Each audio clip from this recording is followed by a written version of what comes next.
Okay. Assalamu alaikum warahmatullahi wabarakatuh.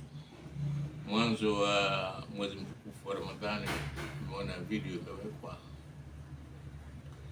inaonyesha Gaza Waislamu wanaswali swala tarawih kwenye msikiti uliovunjwa na Wayahudi, na kwa kweli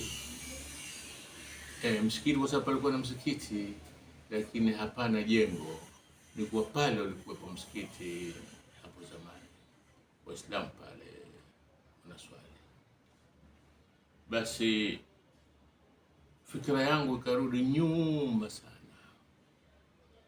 kwenye msikiti ambao nimeuzuru mara mbili, nimefika mara mbili kwenye msikiti ule huko Paris, wenyewe wanaitwa, mimi Kifaransa changu cha Kizulu wanaita Grand Mosque, yani msikiti mkuu wa Paris.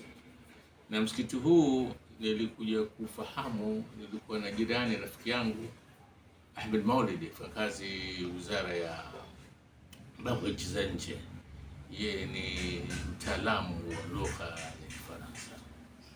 Siku na mwaga mara ya kwanza mwaka 93 kwenda Ufaransa, akaniambia Mohamed, nilikuwa nakwenda mji mmoja unaitwa Le Havre. Akaniambia Mohamed, hakikisha kuwa unapita Paris na unakwenda kuona huu msikiti, ni msikiti mzuri sana. Yeye aliishi pale Paris na alikuwa kiswali pale. Basi huu msikiti mkuu wa Paris, wakati wa vita kuu ya pili, wakati manazo Yahudi, Hitler anawasaka kwa uvumba na ubani Wayahudi kila walipo, awachukue awapeleke Auschwitz. Auschwitz ilikuwa kambi kuu hii ya kuua Yahudi. Imamu wa msikiti mkuu wa Paris, yeye aliwaficha Wayahudi ndani ya msikiti wake. Sasa mimi nilifika nikauona ule msikiti, nimekaa nikafikiri,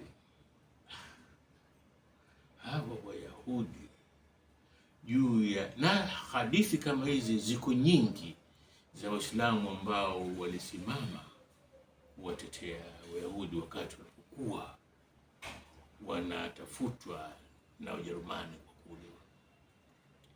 Nikasema hawa Wayahudi hawakumbuki chochote katika yale mema ambayo walifanyiwa walikotoka. Hivi ndio wanavyolipa. Lakini ningependa vile vile kisa hiki nikiunganisha na kisa kingine nilikieleza hapa. Ngoja nirudi kwanza pale kwa msikiti huu. Msikiti niliswali mwaka 93, alafu mwaka 2011 nirudi tena kwenye msikiti, nilikuja Paris pale. Na katika kitu ambacho kilinistajabisha, nilikwenda kwa rafiki yangu pale Himidi, Salim Himidi, yeye ni Mgazija, Mzanzibari, somo Faransa, karudi Mgazija, akapanda akapaka waziri wa mambo ya nchi za nje. Ana historia ndefu na nimewahi kumwandikia, alifariki na mwandikia tazia yake, jahazi lililozama na shehena yake. Ni mtu ambaye alikuwa na akili nzuri sana, na thubutu kusema katika watu ambao mimi nimekutana nao duniani, Mungu amejalia akili, Salim Himidi ni mmoja wapo. Kitu gani utakachogusa ambayo yeye si bingwa?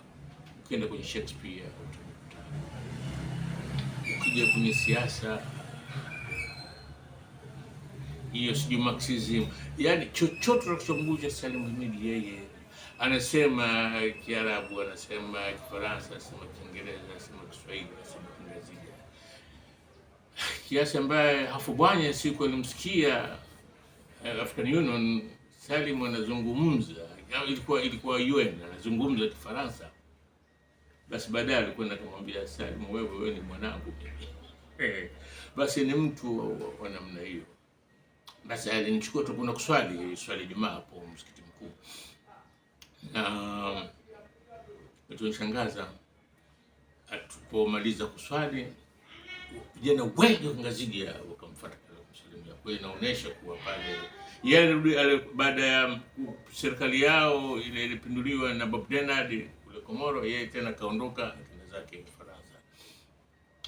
Basi wanakuja pale wanaonyesha jinsi alivyokuwa na ushawishi wa ngaziji walikuwa wanachukua Paris.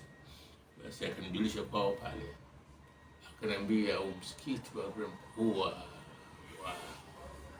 msikiti mkuu wa Paris, imamu mkuu wa msikiti huu ni Ngazija. Akanijulisha kwake na watu wengine. Sasa nataka kurudisha kisa kidogo tu cha msikiti.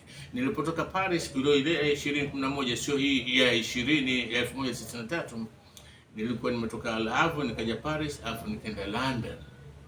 Siku ya pili ilikuwa siku ya Idi kubwa. Kama unakumbuka, kuna video moja hapa nimehadithia, nimesema mwaka wa 92 nilikuja kuswali msikiti mkuu, swali ya Eid al-Fitr wa Regent's Park. Lakini siku hiyo walikuwa hawaswali kwa sababu haya matatizo ya mwezi. Wao walikuwa na swali siku ya pili, ikabidi mimi nende kuswali msikiti wa Whitechapel East London. Lakini Mwenyezi Mungu ana shani yake. Naona Mwenyezi Mungu alipenda kuona mimi nataka kuswali Eid Regent's Park. Basi siku ya pili nafika London, siku ya pili ndio inakuwa ndio Eid kubwa. Mimi nikaenda kuswali Regent's Park. Swali pale Eid nimemaliza, nimesimama nje London asubuhi siku ya Eid. Wala wasikujua kama leo Eid.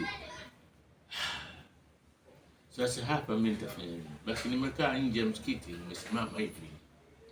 Nasikia upande wa pili sauti, mtu ananiita.